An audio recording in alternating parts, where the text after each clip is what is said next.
Very much, Mr. Chairman, and Secretary Hegseth, General Kane, Mr. Hurst, welcome. And please convey my appreciation, all of our appreciation, to our military service members and defense civilians. We owe them our deepest sense of gratitude. Mr. Secretary, this is your first public appearance before this committee in nearly a year. Since your last public testimony, you and President Trump have unwisely taken the United States to war with Iran. You ordered attack on Venezuela and have directed ongoing illegal boat strike campaign in the Caribbean and Pacific. At your direction, our forces have bombed Yemen, Somalia, Iraq, Syria, Nigeria, and Ecuador. In the United States, you have deployed thousands of troops to cities like Washington, Los Angeles, Chicago, and Portland to police American citizens. And you have personally intervened to end the careers of dozens of military leaders without explanation. These actions will have significant and long-term consequences. Now you appear before us to ask for a $1.5 trillion budget, a 45% increase above last year. I must say I'm skeptical, and such a request demands intense scrutiny. 61 days ago, President Trump unilaterally began the war in Iran. He had no coherent strategy. He refused to make a case to the American people or consult Congress. He failed to present any evidence of an immediate threat, and he ignored the advice of military and intelligence experts who warned him of the consequences. Today, our nation is in a worse strategic position. The Strait of Hormuz was open. Now it is closed. 13 service members have tragically lost their lives, and more than 400 have been wounded.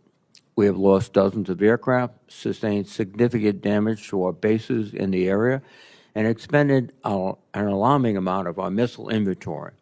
Morale and readiness across the force, especially among overdeployed units and vessels like the USS Gerald R. Ford aircraft carrier, have suffered. Gasoline and fertilizer prices throughout the world have surged. American families are bearing the cost of a war they wanted nothing to do with and have gained nothing from. And yet, Secretary Hegseth, you declared victory a month ago. On April 8th, you said, in your words, Operation Epic Fury was a historic and overwhelming victory. By any measure, Epic Fury decimated Iran's military and rendered its combat forces ineffective for years to come. Let me be clear. Tactically, the United States military performance against Iran has been remarkable, and I salute the service members who have executed this mission with skill and bravery. The problem with your statements, Mr. Secretary, is they are dangerously exaggerated. Iran's hardline regime remains in place. It still retains stockpiles of enriched uranium, and its nuclear program remains viable. Iran's military retains enough combat effectiveness to keep the conflict at an impasse. Its missiles and drones remain a far greater threat than you have acknowledged, and the regime has demonstrated it can effectively control the Strait of Hormuz when it chooses. Mr. Secretary, I am concerned that you have been telling the President what he wants to hear instead of what he needs to hear. Bold assurances of success are a disservice to both the Commander-in-Chief and the troops who risk their lives based on them. Our military has performed heroically, but military force without a sound strategy is a path to long-term defeat.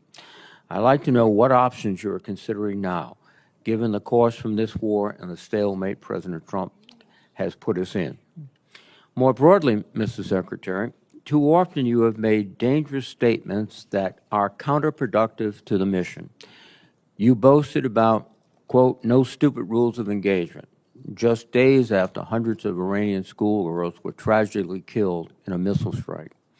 You have made troubling statements about showing no mercy and no quarter to the Iranians, orders that would constitute war crimes. As importantly, while our men and women are fighting and dying overseas, you have focused unduly on your own personal agenda. In the past 2 months alone, you have taken upon yourself to overhaul the chaplain corps, cancel flu vaccine requirements, repeal firearm restrictions on military posts, and bar service members from attending certain universities. Just this week, you brought performer Kid Rock to an Army base to go for a joyride in an Apache helicopter after dismissing an earlier investigation into the pilots who recklessly chose to hover above his home. That runs directly counter to the chain of command and maintaining good order and discipline. Most disturbingly, during your tenure, you have fired dozens of our most senior military leaders and personally intervened to block the promotions of many others. That is a betrayal of the merit-based system that forms the foundation of our military. You are hollowing out the military's bench of experienced and highest-performing senior officers while making young officers wonder if they should continue to serve. My colleagues and I have heard from countless service members throughout the ranks, many of whom will be watching right now, who are confused and disturbed by your actions. Hopefully you can explain them today. Additionally, this committee expects a fulsome update on Operation Southern Spear. This ongoing campaign against suspected drug trafficking boats has resulted in nearly 200 fatalities. The administration has failed to explain the long-term objectives of this mission or provide any evidence of reduced drug flows into the United States. I would ask for a credible answer to this most fundamental question: what is the operation actually meant to accomplish? Mr. Secretary, you are here to promote the President's $1.5 trillion defense budget. While this budget provides funding for necessary programs, including shipbuilding and drone manufacturing, many other critical programs like barracks repair and aircraft procurement would rely on the passage of a party-line reconciliation bill. Further, this budget slashes research and development, provides no funding for Ukraine, and includes no funding for losses incurred from the Iran war. Yesterday, Mr. Hurst testified that Operation Epic Fury has cost $25 billion. If nothing else, that help clarifies that we certainly do not need a supplemental anywhere near $100 billion, much less $200 billion. And in this record-breaking budget, there is no pay adjustments for the civilian workforce, and with inflation, that is a pay cut. After a year of DOGE layoffs and a hiring freeze across the department, this is an insult to the 800,000 men and women who support our warfighters every day. I cannot imagine a faster way to erode readiness and distract from our abilities to deter our adversaries. Ultimately, Mr. Secretary, I believe you are causing lasting harm to the military.